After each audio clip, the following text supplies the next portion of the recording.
4វិធីសំខាន់ៗដែលទៅជួយទាក់ទងនឹងជាតិស្ករក្នុងឈាមរបស់យើងឲ្យមានតុល្យភាពចឹងមកស្ដាប់ទាំងអស់គ្នាដើម្បីដឹងព័ត៌មានទាំងអស់គ្នាបងប្អូនដឹងស្រាប់ហើយអ្នកខ្លះគាត់មានបញ្ហាសុខភាពក៏បញ្ហាជើងធ្នូផ្អែមគាត់ពិបាកក្នុងការគ្រប់គ្រងជាតិស្ករពេលខ្លះវាឡើងខ្លាំងហើយពេលខ្លះក៏វាចុះខ្លាំងដែរចឹងនេះបងប្អូនមកដឹងទាក់ទងនឹង4វិធីដែលទៅជួយទាក់ទងនឹងគ្រប់គ្រងកម្រិតជាតិស្ករក្នុងឈាមរបស់យើងបានល្អមែនទែនបាទចឹងទី1ទាក់ទងនឹងការគ្រប់គ្រងរបបអាហារឬក៏ពេលវេលានៃការញ៉ាំអាហាររបស់យើងគឺសំខាន់មែនទែនបើសិនជាយើងអាចគ្រប់គ្រងពេលវេលានៃការញ៉ាំអាហារបញ្ឈប់សកម្មភាពញ៉ាំអាហារចេះចប់ឬក៏អាហារមានន័យថាញ៉ាំគ្មានពេលវេលាកំណត់អញ្ចឹងបងប្អូនគូកំណត់ពេលវេលារបស់យើងយ៉ាងតិច4ម៉ោងនៃកម្រិតអាហារនីមួយៗឬក៏អនុវត្តតាមរូបមន្ត412ដែលទៅជួយទាក់ទងសុខភាពរបស់យើងបានល្អប្រសើរទី2ទាក់ទងនឹងការជ្រើសរើសអាហារក្នុងការញ៉ាំមានន័យថាយើងព្យាយាមរកអាហារដែលមានការសរសៃឬក៏ពពុះអាហារខ្លាញ់ល្អបាទហើយមួយទៀតទាក់ទងនឹងអាហារប្រូតេអ៊ីនទៅរកមើលអាហារទាំងអស់ហ្នឹងដើម្បីញ៉ាំពួកនេះពេលដែលយើងញ៉ាំតិចប៉ុន្តែយើងឆ្អែតបានយូរហើយមានថាមពលហើយវាជួយដល់រាងកាយរបស់យើងច្រើនមែនទែនហើយមួយទៀតបងប្អូនអាចជាមួយនឹងបែរ slice នេះបានទៅផ្សំជាមួយនឹងញ៉ាំមុនអាហារ15នាទីវាទៅជួយ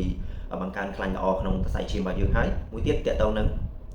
ទៅជួយសម្រួលប្រព័ន្ធរំលាយអាហារយើងបានល្អហើយសំខាន់នោះគឺទាក់ទងនឹងវាធ្វើឲ្យជាតិស្ករក្នុងរាងកាយរបស់យើងមានតុល្យភាពបាទទី3ទាក់ទងនឹងការធ្វើលំហាត់ប្រាណយ៉ាងតិចមួយថ្ងៃបាន30នាទីព្រោះការធ្វើលំហាត់ប្រាណវាជួយឲ្យការដែលយើងយកទឹកស្ករក្នុងរាងកាយរបស់យើងយកមកប្រើប្រាស់បានល្អប្រសើរមែនទែនបាទយ៉ាងតិចណាស់ក៏30នាទីដែរហើយទី4សំខាន់ទាក់ទងនឹងការគេងឲ្យបានគ្រប់គ្រាន់ហើយនឹងកាត់បន្ថយភាពតានតឹងឬ stress ក្នុងរាងកាយរបស់យើងព្រោះកាលណាតែយើងគេងឲ្យបានគ្រប់គ្រាន់រាងកាយរបស់យើងពិបាកហើយវាងាយក្នុងការស្ដារស្ថានភាពដែលរលាកក្នុងរាងកាយរបស់យើងតែបើយើងការគេងបានគ្រប់គ្រាន់វាជួយស្ដារការរលាកក្នុងរាងកាយរបស់យើងហើយមួយទៀតជាយើងគេងបាន7 ទៅ8ម៉ោងក្នុងមួយថ្ងៃ